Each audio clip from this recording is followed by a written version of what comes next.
HOA story time. I was having a great day, that is, until HOA Karen decided to rear her ugly head. Seriously, I have to tell you what happened. So my wife and kids and I, we'd always loved our house and our lawn. It was nestled in the heart of a friendly suburban neighborhood. It was a huge upgrade from our last place, and we were in love with it. But there was one dark cloud that loomed over our American dream white picket fence life. The Homeowners Association and its notorious member, HOA Karen. Just think of the ugliest witch that you saw this past Halloween. Yeah, that's only like a quarter as ugly as this Karen. She's so awful, she makes the Grinch jealous. But yeah, we'd heard tales of her petty squabbles and the havoc that she'd end up wreaking on the neighbors, but nothing prepared us for the ordeal that was about to unfold. So it all started with our house, right? Ours was beautiful, slightly larger than the rest, with a charming white picket fence and a well-landscaped front yard.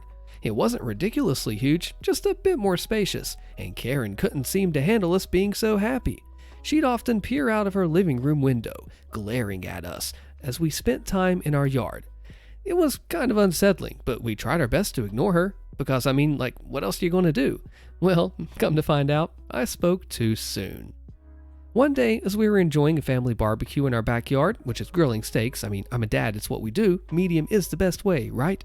We saw Karen venture past our property line, into our yard, as if marking her territory like a strange mutt with an ego, so far from home, trying to be the king of the castle or the neighborhood. I approached her and politely asked her to just respect our boundaries, but she brushed me off, claiming she had a right to keep an eye on us. What a creep. Well, things took a terrifying turn one night. We were in our living room watching a movie when a loud crash shattered our peace and quiet.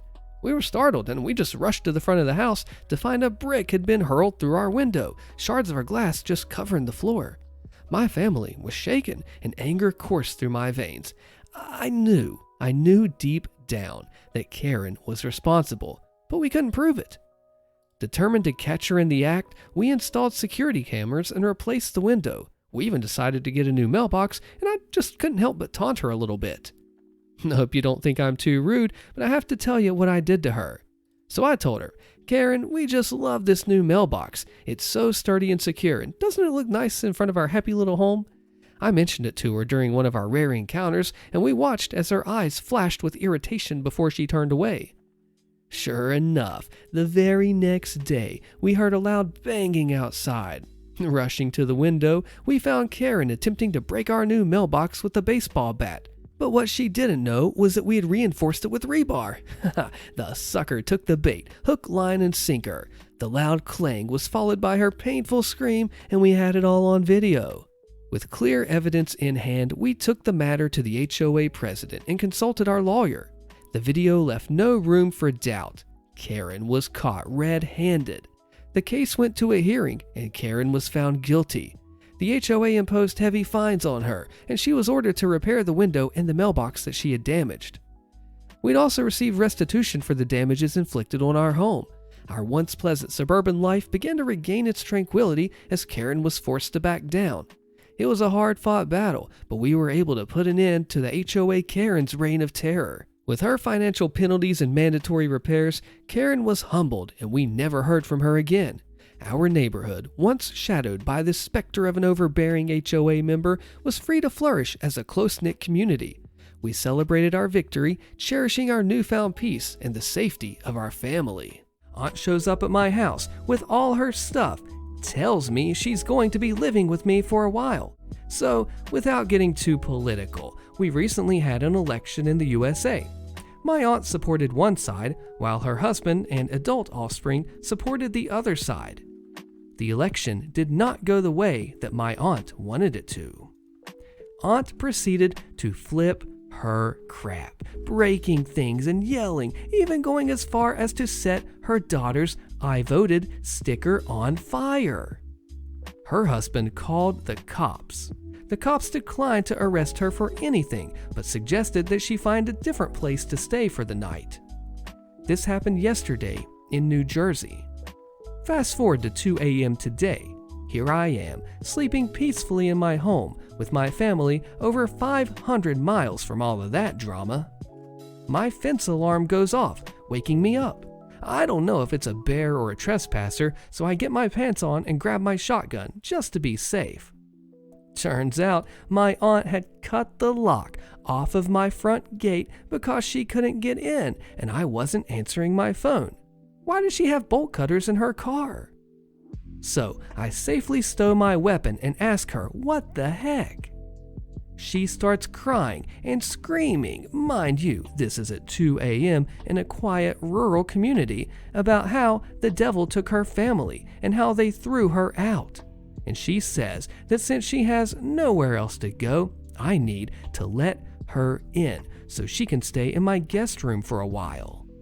I told her one of my guilties is using that room right now, and the room is occupied. This person came from Texas all the way to West Virginia to hang out with me. I'm not going to toss them out with 30 seconds of notice because my aunt showed up. So she decides to call the police and tell them that I'm keeping her from entering her home. We're out in the woods, so the cops don't get here quick. 4:41 a.m. The cops show up. I see them talking to her in my driveway. She shows them the bolt cutters and the ruined lock, and a few minutes later, the officer knocks on my door. Your tenant claims that. I immediately cut him off and tell him that I do not have a tenant. I own and occupy this structure, and I offer to show him the deed. Well, this woman claims, and I cut him off again. What's the address on her ID say? I reply. At this point, the cop is ticked at me, I can tell. So I try to de-escalate the situation. Look, man, she doesn't live here. She has never lived here. That's my aunt. She lives in New Jersey. Please check her ID card. The cop calms down a bit and lets me know that he will talk to her and then comes back. Around 10 minutes later, the cops come back to my door. 3 of them this time, not just the one from earlier. One of them had stripes and a rocker on his arm, so I could tell he was important. He asked me if there's any way Aunt can stay here for the night because she's too drunk to drive, so he can't let her back on the road. This woman just drove from New Jersey to West Virginia drunk. Thank God she didn't kill anyone. I told him that she cannot stay here, but that I'm sure there's room in the local jail. The cop asked me if she can just sleep in her car in my driveway and then leave in the morning. I told him absolutely not. When she wakes up in the morning, I would just have to call them to come get her off my property. So that would solve nothing. I asked them to remove her from my property. Long story short, her car got towed and she is in the drunk tank, no charges pending for the night. So much for sleeping tonight. My kids need to be up for school soon. I mean, what would you do if this happened to you? How would you handle it? Malicious compliance cost company hundreds of millions and their most profitable product. So this is a story from someone I know. I've known this person for years, and while I don't work with them, I've seen this story play out more or less step by step. I know several people involved, but I'm going to tell it from the point of view of the person that I know best. So, many years ago, this person, let's just refer to them as person got a really great job working for a Fortune 500 company. Not going to give any more specifics, but the company offered many benefits for their employees. They treated their employees like people and not like numbers. They offered a yearly raise to anyone who worked there. This was meant to do several things. First of all, it was meant to keep up with inflation so that employees wouldn't have to stress about money. I'm sure a lot of you know the struggle, waiting for minimum wage to be updated so you can start saving money to hold over till the next wage increase. No, the company was ahead of the curve. On top of that, when they did start hiring new employees for more, they increased the wage of anyone with that specific position by the same amount to keep the older employees from earning less than newer employees. They offered many, many other benefits as well. Basically, an awesome place to work for. Unfortunately, it's a small town, and the company wanted to expand that specific branch of operations. They couldn't do it here, so they chose to move out. They sold the branch office building along with the product that person worked to another smaller company. When it was sold, then person went with it, the old company made the new company sign a contract which guaranteed that the yearly bonus would stay around along with several other similar benefits. New company wasn't around very long and they ended up expanding as well. They did the same thing, sold the location and the product to another company. Unfortunately, they didn't care as much about their employees and only treated them well because of contractual obligations. So, when they sold the location and product, it didn't come with a contract. New company did care a little bit about the employees, but ended raises and all of that. They would listen to employee complaints. That was about it. They weren't around long either before the scummiest company came in and bought them out. So, new company comes in and buys them out and immediately starts changing policies and shifting everything up to make everyone's jobs harder. Person and their team members got used to it and kept going. Now, here's the thing about Person. Person works on a team of specialists. There are only about 12 people on the team and a manager that's over them. Well, there was. I'll get to that. This team doesn't require any special education or anything, but it does require a several-week training course and several months of acclimation. The product is extremely delicate, and the customers for this product are extremely demanding. They, more or less, require perfection, anything short and no money. You must watch every single word that you say to these customers, or they might write you off permanently.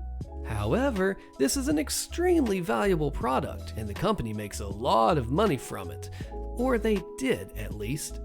Let's speed forward about 10 or 15 years. The company has only found new ways to treat their employees less like humans since they took it over and are somehow getting away with it. Turnover is high, but as long as they have high school grads looking for a job, then they can keep their building full. Unfortunately, Person and their team have asked for a raise several times at this point, and they were always being turned down because they are earning at market value for their position. I looked it up, and market value is determined by a simple equation that takes into account other people in your profession at your experience level and with your job title within about 100 miles, and then it calculates an average wage for them. Considering the extreme specialty of this position and being located in a remote region, market value is determined by calculating the average wage of everyone on Person's team. Basically, the company was saying, "Shut up, we aren't giving you a raise." Now, something to understand, Person and their team members weren't that disappointed not to get a raise every year.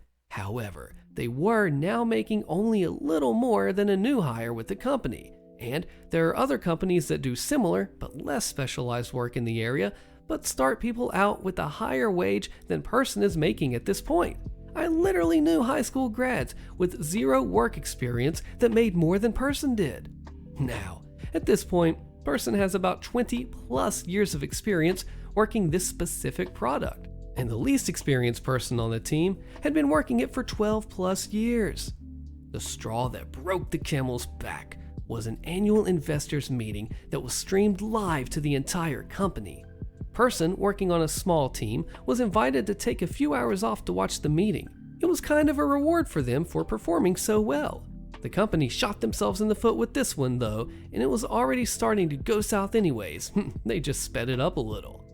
So to put this into perspective for you guys, the company's total profit for that year, that's profit not earnings, was a little over $1.2 billion.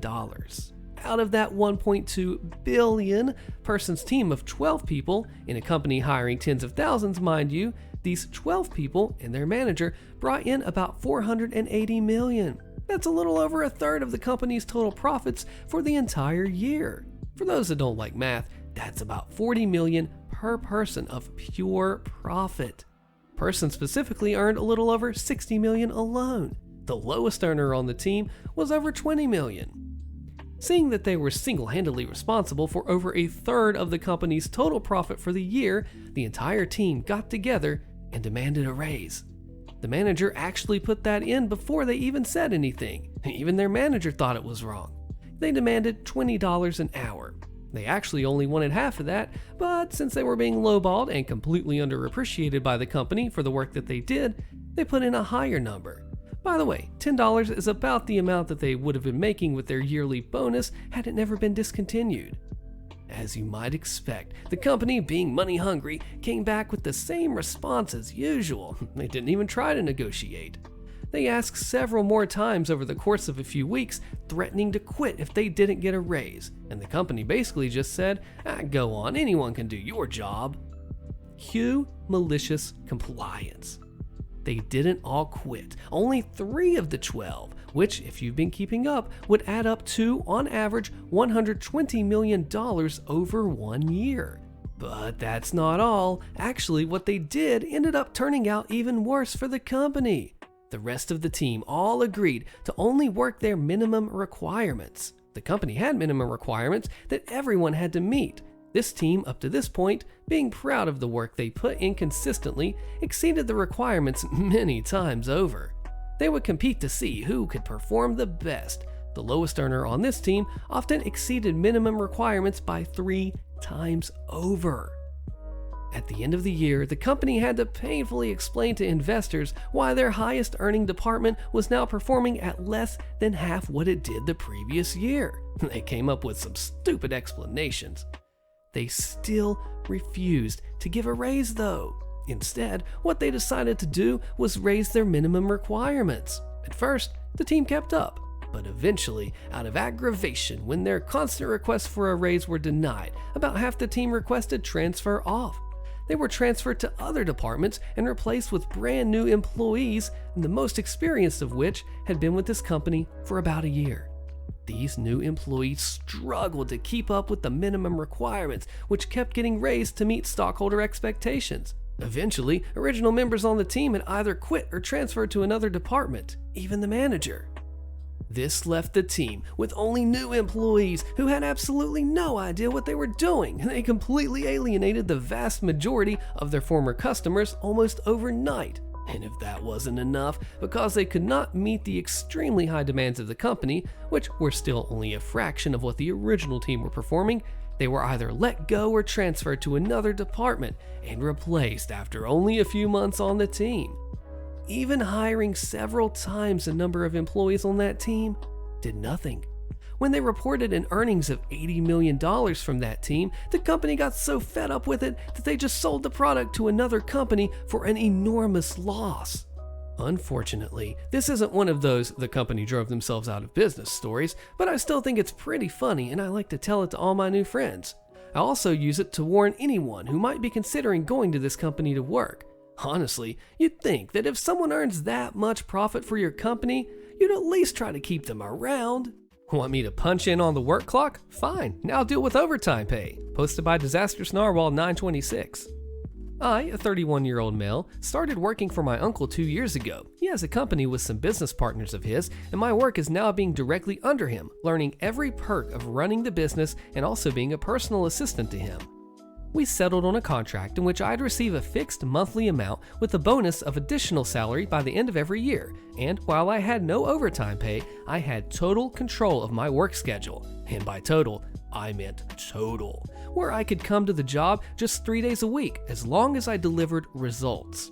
My uncle knew my work ethic, so it's kind of a win for him since when needed, I'd work 60 and 65 hours a week. If needed to, I could also work during a holiday. We have around 10 or 12 festivity days that are non-working days.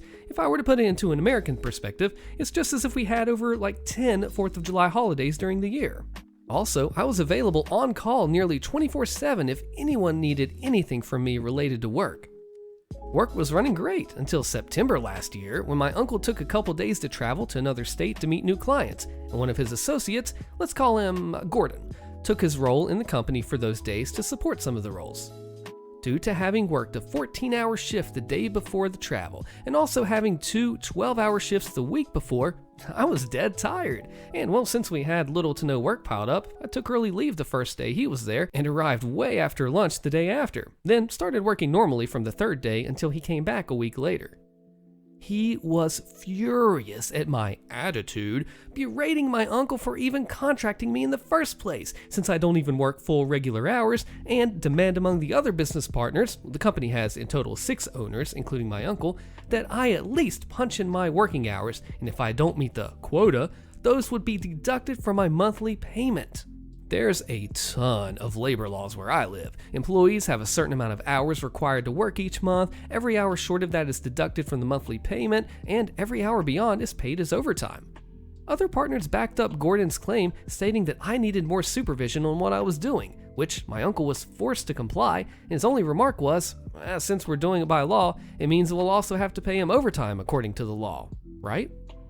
They all agreed, and from October forward, I would start punching my hours on the job every day. Cue malicious compliance. That was exactly what I did.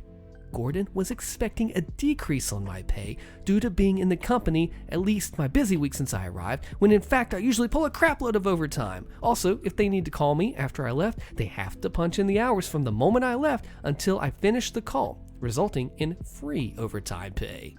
One more thing. By the law, the rate of overtime pay increases the more overtime is done in a month. It's a really weird formula, but to simplify it, my average overtime hours pays 1/3 higher than the average overtime hours of other employees that have the same monthly salary as me. My monthly income is now 30% higher due to the overtime I started receiving, and in a busy month, that could get even close to 50% higher, even though I'm actually working a little less than before. And Gordon can't go back in the same situation as before, since my uncle made sure that once I started punching my hours, there was no going back, and all the partners approved it. Just ship the equipment to me, posted by BMAC-PL4442. A couple of years ago, I took a fantastic job as an IT manager in a remote role for a healthcare company. It was the best job I'd ever had. Best salary, total freedom, and a wonderful boss who trusted me to do my job. I was brought on to create an internal IT team, and we'd all been outsourced IT, for a company that had 19 offices in 3 US states. And I was given free rein to create the team as I saw fit.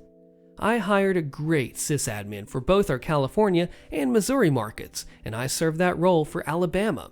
The employees loved us. Most tickets were resolved in an hour or two instead of the outsourced company taking a day or two, and maybe not fixing the issue still. We were saving the company close to $500,000 per year in outsourced cost versus our salaries. Now, the figure does include savings on licensing that the outsourced company never cared to audit. It was glorious. But my boss decided to become a stay-at-home dad. I was looking to advance to his position, but our new CEO instead created a new VP of IT position for a guy that she had worked with for 7 previous years. Sadly, the new guy was the micromanager of micromanagers. He had my company credit card closed. I went from a discretionary limit of $10,000 to having to ask his approval on $10 network cables. He put himself on every account, removed most of my authority, and in effect, I was demoted to senior sysadmin. One day, I visited one of our sites and picked up a bunch of stuff. 5 desktop PCs, we had moved to laptops only, a carton full of keyboards, mice, and cables, weird odds and ends. The idea was that I would take it to one of our other facilities and store it there, save the desktop PCs that I would ship to our outsource partner. Well, I went on vacation, only to come home to discover that the previous Friday had been my last day. I was getting 2 weeks severance and they were eliminating the department entirely. I asked the VP about the equipment and he told me to ship it all to him and he'd dispense of it. Now, I assumed that he'd want me to ship it to the outsource company, or at least to do so with the PCs. But no. The thing is, the VP lives in Colorado. We have no branches there. The outsource partner is in Missouri, meaning that no matter what, he'd at least be reshipping those PCs to Missouri. Oh well. Well, I went to FedEx and I carted all the crap in. They offered me various methods, but I told them that it was all going on the company's account to ship it ground per VP, but to do so in whatever method made them the most money. Friends, they spent well over 3 hours carefully wrapping and padding all of that crap. They charged the company several $100s. By my best estimate from previous shipping I'd done with them, it was about triple what it should have been. And of course, VP also had to pay to ship those desktops again. But hey, he told me to do it. Company held my severance until they got the equipment, so I guess that satisfied their requirements. Also, screw that guy. He's a thief and I know it, and I even turned him in, but the company did nothing. Pay for 20 hours of work? Get 20 hours of work. Posted by Renical. This happened last year and I've been waiting months to share the inevitable fallout, so please enjoy this lengthy tale of corporate stupidity. I'll begin by saying that I work for a software company. I was working on a project for a client to customize part of the software and stuff, and the project was very open-ended, mostly because the client kept changing their mind about what they wanted. So the contract was time and materials, meaning that I had an hourly rate, so I would log all the time worked on the project in half-hour intervals, and every week my company would bill the client company for the hours spent on the project. The client said that they didn't care how much effort it took, they wanted a good product and they wanted it before the end of the year so they could present it at their big internal meeting. At the beginning, the project went great. Every week, I had a meeting with the client and I would get feedback on the progress, as well as any new requests they might have, and then I'd spend however long it took to implement the changes. I'd bill them 15 hours, 20 hours, 25 hours, or however many it had been. Slowly, over time, the client started requesting more and more. I told them during the meeting, this feature will require X days of work, and changing that will require Y more days, and so on. But again, the client insisted that they needed all those extra features.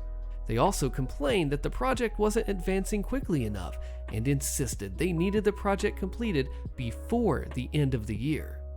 I talked to my manager and explained the situation. To be able to finish quickly enough, I needed to work full-time on this project. My manager moved my other projects to different people, and we told the client that until the end of the year, I would work full-time on the project to ensure that we will hit all the deadlines. The client was overjoyed. For about a month. The following month, the client is ticked and is demanding to know why we're charging them so much. I pull out my timesheets and explain that, as agreed, I've been working full-time and more on their project. Every week, I've logged between 45 and 50 hours of work, and I have detailed notes specifying exactly how I've spent that time. I'm not particularly concerned about being accused of stealing time because I'm a fast worker and most tasks have been completed more quickly than the original estimates. Besides, I point out that now I'm working twice as many hours as before, so it's costing the client twice as much per week. But I'm also completing tasks twice as quickly and will be finished in half the time. The client, unfortunately, doesn't appreciate my use of logical reasoning. They accuse my company of taking advantage, and they say that starting from next week, they no longer want to pay for more than 20 hours of work per week. I tell them, sure, we can do that, but it's October already and you want the project completed by the end of the year. Given the amount of work still left to do, I will need more hours to finish. The client doesn't let me explain and says that we're not to bill them for anything more than 20 hours per week. They will not pay us for more than 20 hours per week, and they want this in writing or they'll cancel the entire project. And my manager says, of course, the customer is always right. Now this was an evil, evil act of malicious compliance, so please read or listen until the end before getting angry at my manager. He's a great guy. So my manager sends the client an email confirming that, starting from date, my engagement with them will be capped at a maximum of 20 hours per week. He also attaches a spreadsheet of the estimated time to develop all the new features of the project, how many hours I'd spent so far, and how many hours I projected to spend to complete it. The client smugly acknowledges this. Before the end of the week, my manager gives me back my other project as well as a new one. You see, at the time we were understaffed because we were growing too quickly and we were getting more requests for new projects than we could handle. So there would have been no point in stealing hours from this client and ticking them off, when we can take on a couple of new clients instead and bill everyone for the actual work and keep everyone happy. So, starting from next week, my new schedule is 20 hours with whiny client, 10 hours with client B, and 15 hours with client C. It works great for me. It doesn't work that great for whiny client. At our next weekly meeting, one of the features they requested isn't ready yet. At the following meeting, I tell them that we'll need to move the deadline for the next milestone by 2 weeks. Then, it's the beginning of December, and they ask me if I would be able to make some last-minute changes and still deliver the project by the end of the year. And I say, oh, there is no way the project can be finished by the end of the year. We have yet another meeting with the client and my manager. My manager asks me why I'm missing this huge deadline. I say, hey, do you remember when I was talking about all that work that still needed to be done and how long it would take? In October, we estimated that the project needed another 60 days of work, and I worked 10 days in October and 10 days in November because you said the 20 hours max per week. It's going to take about 40 more days of work to finish the project, and it's December. Even if I work overtime, there are not 40 days left before the end of the year. Manager is like, yep, makes perfect sense. Client does the shocked Pikachu face. They act like this is the first they've heard about not being able to meet the deadlines, even though I've been telling them for weeks. Unfortunately, they are the kind of person who never listens to what they don't want to hear. At first, they wanted the work done quickly, so they didn't think that if I worked more hours that I would bill them for more hours. Then they wanted to be billed for fewer hours, so they didn't consider that I would work fewer hours on the project and things would get done much more slowly. Unfortunately for the client, who would like to pretend that we were springing this on them at the last minute, we had tons of emails to show we had told them well in advance. My manager's email back in October had even included an estimate of when the project would be completed based on the number of hours worked per week. Our butt was well and truly covered. Now, as for the fallback, the client kicked and screamed and demanded that I go back to work on their project full-time, or even that my company should provide a second person to help me meet the deadline at the end of the year. It's January and the project is still unfinished, so you can guess how well that went. Client had to move the big presentation of the new software and was not happy about it, and about having to explain it all to their own CEO. But hey, we told them very nicely in corporate tones to pound sand. I was already scheduled to work on 2 other projects for the next few months, and it had been hard enough to put me full-time on this project the first time.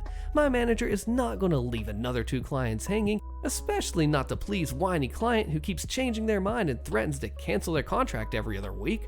As a company, we do our best to keep the client happy, but there's a limit to everything, especially when someone goes out of their way to not listen when we try to explain how cause and effect works. An update. Thanks for the awards and kind comments. They're cheering me up as whiny client has just received the total hours I worked in January and takes issue with how long each task is taking. Because, of course. To clarify a mistaken assumption I've seen, both me and whiny client are women. Unfortunately, she is our only point of contact with the client company. I'm hoping she'll not renew the contract, but I'm afraid that she needs us and our sales team wants the money. The new contract is being negotiated right now, and hopefully it'll have conditions that prevent this repeat of a crap show. HOA takedown. HOA destroys my property, but I'm not even part of the HOA. Click the video on your screen so you don't miss this crazy fallout, and I'll see you there.